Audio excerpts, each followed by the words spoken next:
হাত থেকে সিঁদুর পড়ে গেল। আমার জন্য সব আমার জন্য হয়েছে। অমঙ্গল হয়ে গেল, অমঙ্গল হয়ে গেল। আমার অসাবধানতা বশত আমি আমি আমি মায়ের প্রসাদের সিঁদুরটা ফেলে দিলাম, মায়ের সিঁদুর ফেলে দিলাম। না না গো বড় রানীমা, এতে তোমার কোনো দোষ নেই গো। কিন্তু কিন্তু এমনটা কেন ঘটলো তা যে আমাকে জানতেই হবে গো, আমায় জানতেই হবে।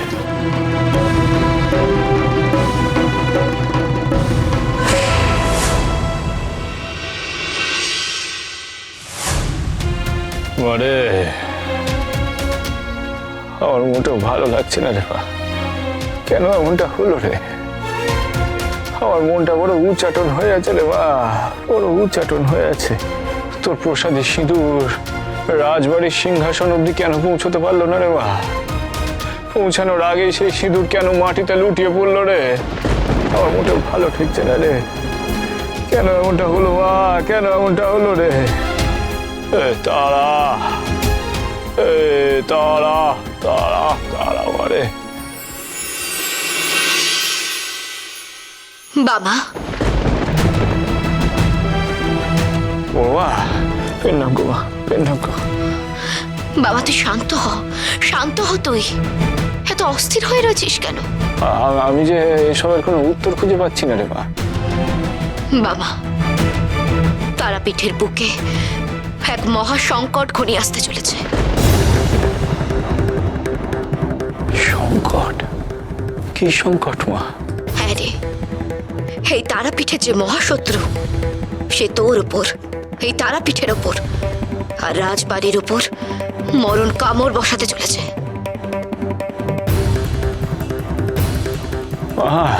সাবধান বাবা, সাবধান।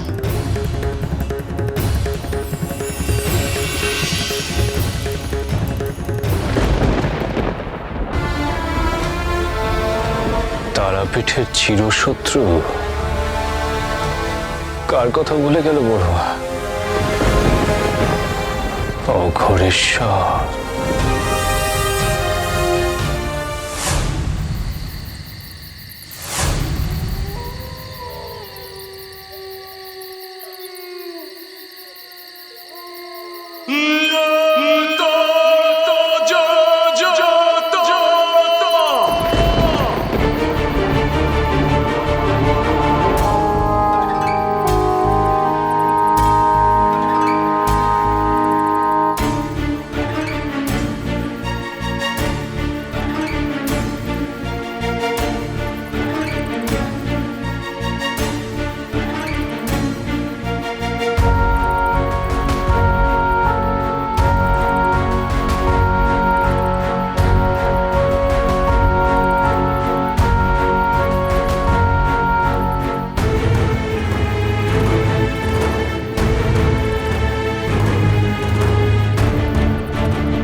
শুনছেন? উঠুন না।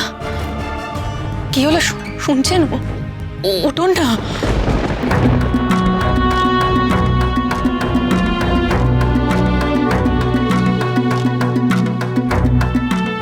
কি হয়েছে? এত রাতে ডাকছো কেন? আমার বড় ভয় করছে। ভয়? কিসের ভয়?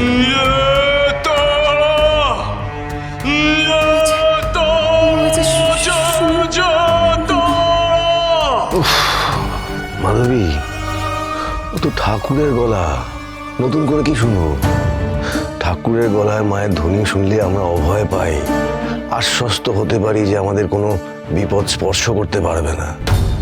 জানি জানি আমি আমি আমি আমি জানি, জানেন, কিন্তু কিন্তু কিন্তু বিশ্বাস করুন, কেমন একটা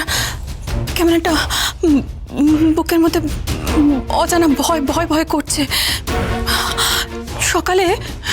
সকালে আমার হাত থেকে মায়ের প্রসাদের সিঁদুরটা অভাবে পড়ে গেল। সেটা মনে পড়তেই না বুকটা কেমন অজানা আশঙ্কায় কেঁপে কেঁপে উঠছে। কি জানে আমাদের সংসারে আবার কোনো বিপদ আসতে চলেছে কিনা। সব দোষ আমার, সব দোষ আমার, সব দোষ আমার। কেন যে আমি এত অসাবধান হতে গেলাম। মাধবী,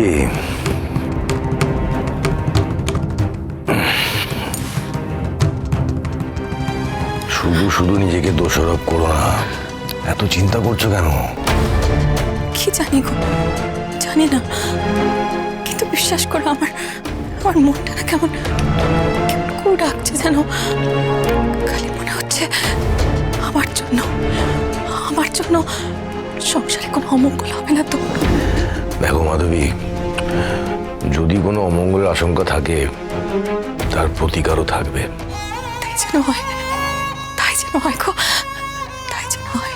তাই হবে মাধবী, তাই হবে। ঠাকুর আছে তো, দেখবে ঠাকুর ঠিক একটা না একটা বিধান দেবেই, চিন্তা করো না। তাই যেন হয়, তাই যেন হয়। মা গো, মা রক্ষে করো মা, সংসারের যেন কোনো অমঙ্গল না হয় মা। জয় মা তারা, জয় মা তারা। জয় তারা, তারা তারা তারা মানে সত্যি তোমার শক্তির তুলনা হয় না বামদেব।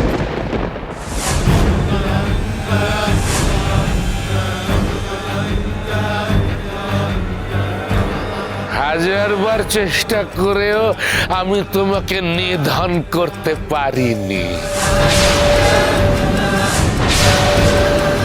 তোমার এই ব্যর্থতার কারণ কি তুমি কখনো ভেবে দেখেছো অঘোরেশ্বর?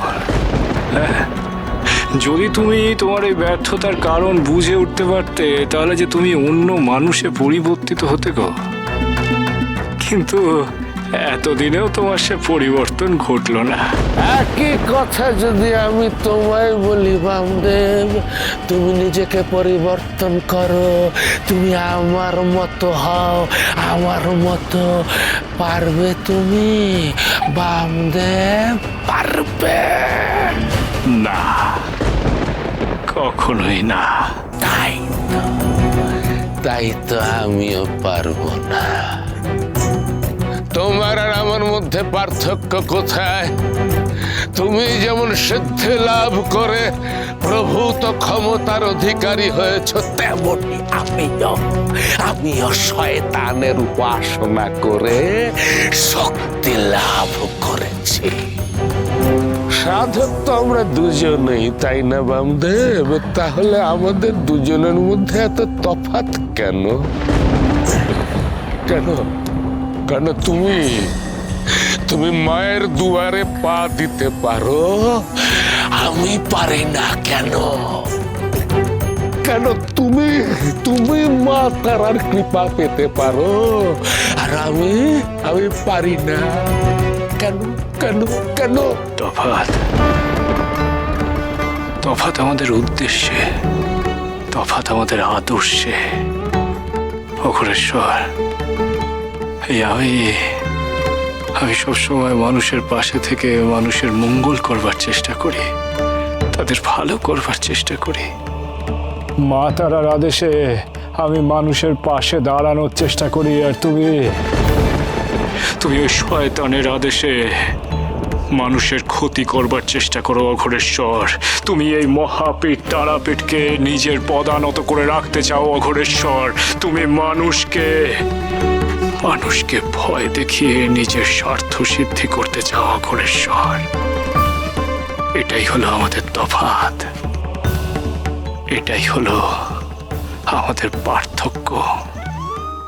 জেনে রেখো অঘোরেশ্বর, বিধাতা কখনোই তোমার এই কাজ মেনে নেবেন না, আর স্বয়ং কালও তোমার বিরূপ। কারণ যুগে যুগে শুভ শক্তির কাছে পরাজিত হয়ে এসেছে অশুভ শক্তি। বামদেব, আমি আবারও বলছি অঘোরেশ্বর, তুমি নিজেকে এবার শুধরে নাও গো, নইলে তোমার ধ্বংস অনিবার্য।